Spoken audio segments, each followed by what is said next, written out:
Hello, I am George Rodriguez, a business manager specializing in the agribusiness market across Latin America.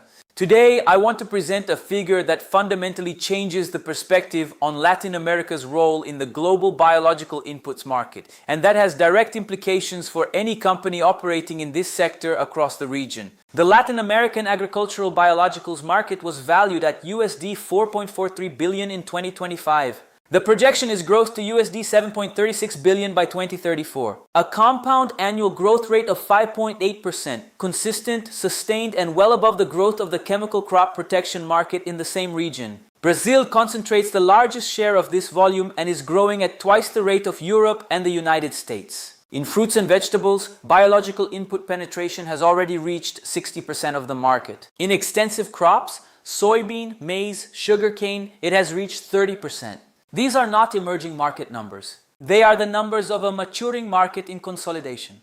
What explains this performance? Three simultaneous factors that together create an adoption pressure that no other market in the world experiences with the same magnitude. The first is pest resistance. The most emblematic case is Spodoptera frugiperda, the fall armyworm. Across multiple regions of Brazil, it has already demonstrated documented resistance to several insecticide classes, pyrethroids, organophosphates, and even diamides. When chemistry fails, producers seek alternatives. And the biological product, particularly the baculovirus specific to Spodoptera, the SFNPV, delivers control without cross-resistance pressure. Live Biological Control Project's 200% growth in baculovirus production in 2026 specifically driven by this demand.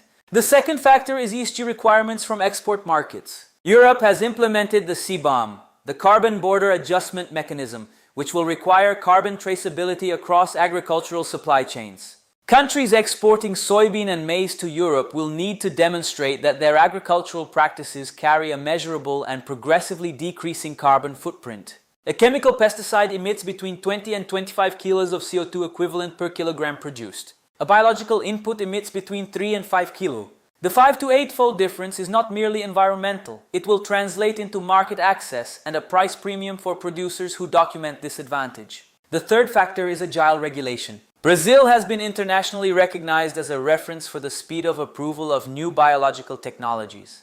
Whilst the regulatory process in the United States and Europe is identified as the principal obstacle to sector innovation, Brazil approves and brings products to market in a significantly shorter window. This attracts product development and positions Brazil not only as a consumer market but potentially as an exporter of biological technology to the world.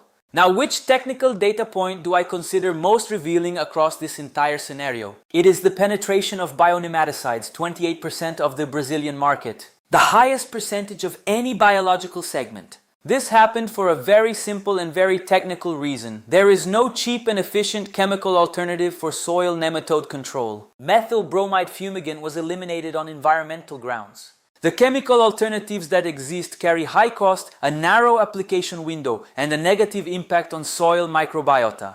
The biological product, particularly strains of Purpureocilium lilacinum, Trichoderma harzianum, and Bacillus firmus, filled this gap with genuine efficacy and competitive cost. And when a biological product solves a problem that chemistry cannot address with the same cost-benefit ratio, adoption ceases to be a trend and becomes an economic decision. What are the pros and cons of this scenario for those working in biological product development and distribution?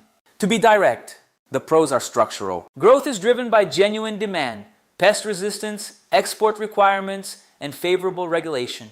Brazil's microbial biodiversity is an innovation asset without global parallel. We hold native strains with superior performance in tropical soils that no European or North American laboratory can replicate with the same efficiency. And the global biologicals market is growing at 12% per annum. Latin America is growing more than 50% above that pace. The cons are equally real and must be managed. The stability of microbial formulations under tropical heat and humidity remains the sector's unresolved technical bottleneck. Tank temperatures of 35 to 40 degrees Celsius, UV radiation, pH variation in spray water, all of these factors reduce strain viability between packaging and target. Protective encapsulation, using chitosan mesoporous silica or biodegradable polymers, is today the most critical formulation frontier in the sector. The second counterpoint is the registration timeline for new strains. Even with the world's most agile regulation, the process still takes time, and this delays portfolio innovation. And the absence of standardized field protocols generates result variability that undermines producer confidence, the principal non-technical barrier to mass adoption. For formulators, distributors, and portfolio managers, the message is clear. The biological inputs market in Latin America will grow regardless of any individual company's actions. The strategic question is whether your company will lead that growth with second-generation products, proven efficacy, stable formulation, current registration, or react to it once competitors have already consolidated their positions. The differentiation window is open now. In 24 months, it will narrow. I am George Rodriguez. Until the next piece of content.